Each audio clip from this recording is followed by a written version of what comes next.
It was standing 15 feet from her in the tunnel. Impossibly tall, moving like each step was a decision, and the lantern light kept bending away from it, like even the light was trying to retreat. She had no rules, no backup, no way out except through whatever was blocking the exit. This is Reddit Unfiltered. She is 26 years old. She has a master's degree. She took a graveyard shift documenting ancient carvings inside a cave system because the money was double the daytime rate and her student loans do not negotiate. 3 days before her first shift, a contact gave her 11 handwritten rules for surviving the caves at night. He was careful, deliberate. He made her read every rule before moving to the next. In the margin next to Rule 11, he had written 2 words she could only partially see. It remembers. She read the list twice, then shoved it into a bag next to a leaking water bottle. By the time she arrived at the cave entrance at 11:45 on a Thursday night, the ink had dissolved completely into gray, blue nothing. She had no rules. She had a lantern, a documentation kit, and a job to do. She kept walking. She told you most of what happened in Part 1. The silence that felt like listening. The lantern dimming without reason. The sound in the tunnel that was not dripping water. The temperature that dropped like a wall rather than a gradual chill. Something that followed her through the dark, matching her pace exactly. Never rushing, never falling behind. She made it to the second chamber. Put her back against the carved stone wall, watched the tunnel entrance. And then the breathing started from directly across the chamber. Something was already there. She had walked straight to it. She did not move. Her body simply refused. That part of the nervous system that exists specifically for this kind of encounter had taken over completely and removed the option entirely. The lantern failed. Total darkness. And in the dark, the breathing filled the chamber, slow, steady, enormous. Not labored, not ragged, patient in a way that had nothing to do with kindness. The carved symbols on the wall behind her began to radiate a warmth that felt completely wrong. Heat from stone that should not be warm, spreading outward from lines carved by hands thousands of years dead. She stepped away from the wall. The breathing shifted. The lantern flickered back once and went out completely. Her spare flashlight exploded off her hip. 1 second it was there.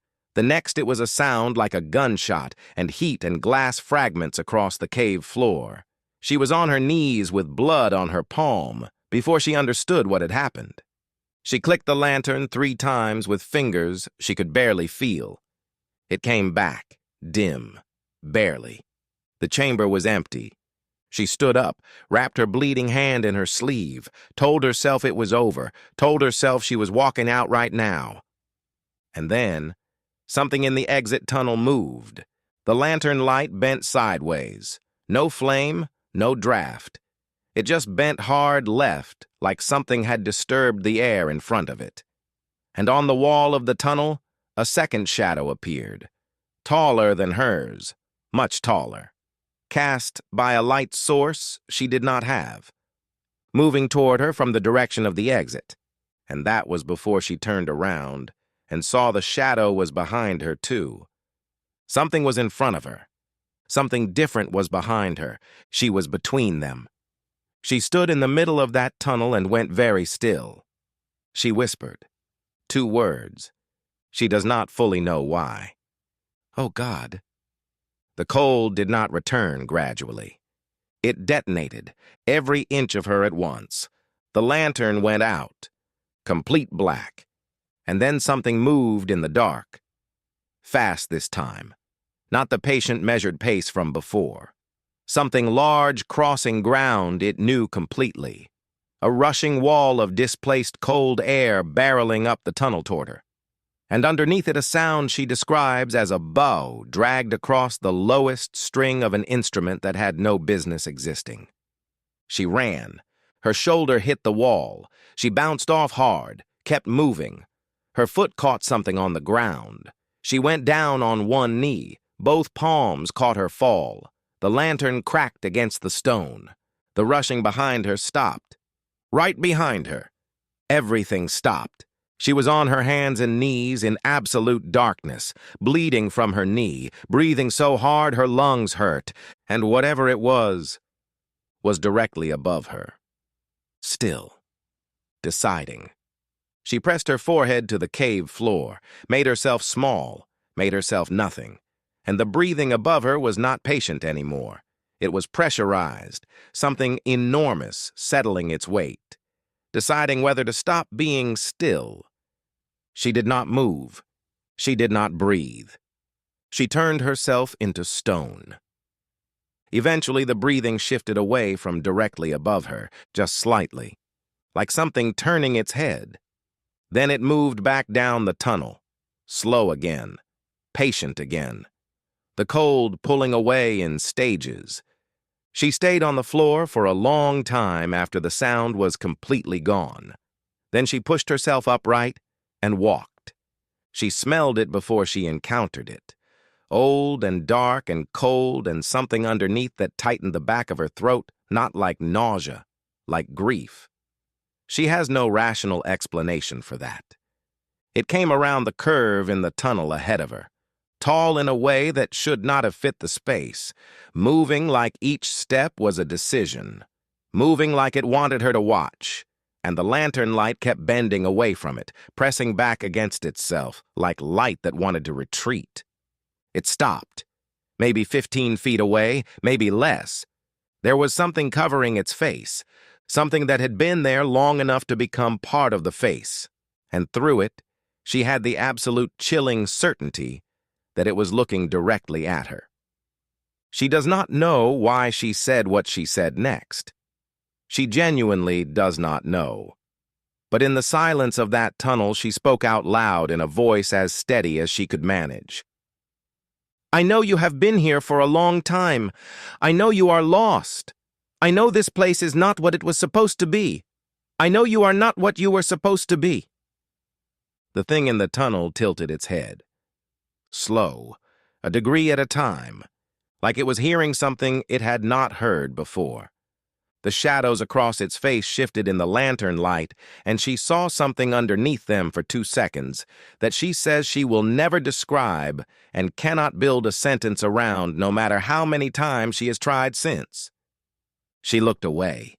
She looked at the ground. After 45 seconds, she felt the cold begin to move, not gone, but changed in direction. The footsteps came, slow, deliberate, moving past her and behind her and down the tunnel away from the exit. The lantern brightened. She walked out. She sat on the ground outside the cave entrance with her head on her knees until her contact arrived. He had been called by her classmate. He crouched beside her on the ground and helped her up and drove her home with the heat on. In the car, she told him most of it. When she finished and described what she had said to the thing in the tunnel, he went quiet for a long time. Then he said, "What made you say that to it?" She thought about it. "It was the only thing that felt true," she said. He nodded slowly. "That is the last rule," he said. "Rule 11, the one people dismiss the most." She quit the Heritage Preservation Program the next morning. She now works Saturday shifts at a coffee shop making $11 an hour.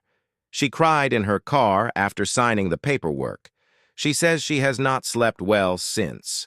She says the radio plays in the mornings while she steams milk, and she is not in the dark, and that is enough for now.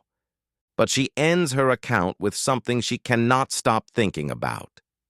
When she said what she said in that tunnel, when she told it she knew it was lost, it tilted its head, like it was remembering something, like somewhere underneath everything it has become in however many thousands of years, alone in that dark. Something heard her. She does not know what it was before. She does not know what it has lost of itself. She thinks it is still there. She thinks it is still waiting for someone to find the way out. She hopes someone does. She hopes it is not her. The graveyard shift position at the Therralian Cave System is still listed as available. So here is my question for you. When she spoke to it and it tilted its head, do you think that was the thing recognizing something human in her words, or do you think that was the moment it decided she was something worth keeping? Because I cannot settle on one answer, and I genuinely want to know where you land on that. Drop your thoughts in the comments. I read every single one. If this story got under your skin, subscribe to Reddit Unfiltered. New videos every Monday, Wednesday, and Friday. I will see you in the next one.